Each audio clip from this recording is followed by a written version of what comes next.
Good morning sa tanan. Ano na tay bag-o nga bersikulo karon nga buntag diri makita sa Jeremiah 29:12-13. You will call to me and come and pray to me, and I will listen to you.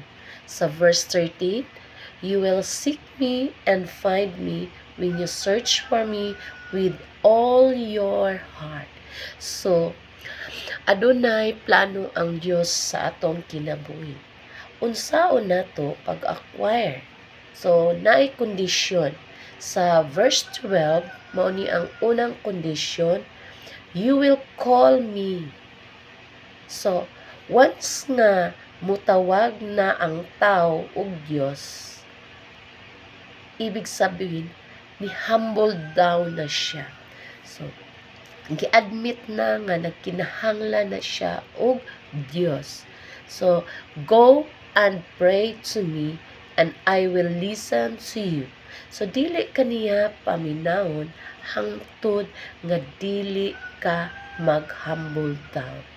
Magsige lang ta og pangayo instead sa pagpaubos.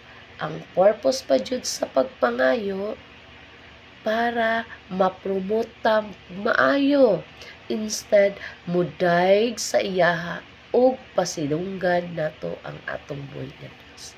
Second condition, sa 13, you will seek me and find me. And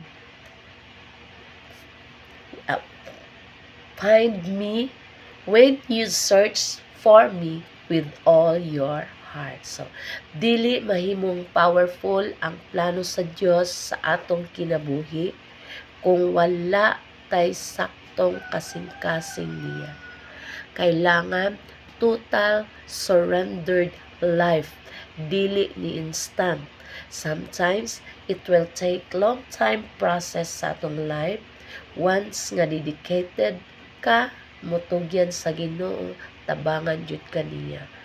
First act of faith ang pagrepent, ang pagduol nimo kaniya. Then matingala lang ta unsay buhaton sa Ginoo sa atong kinabuhi. So daghang mga butang ma-survive nimo tungod na sa paglihok sa Dios sa imong kinabuhi. Thank you.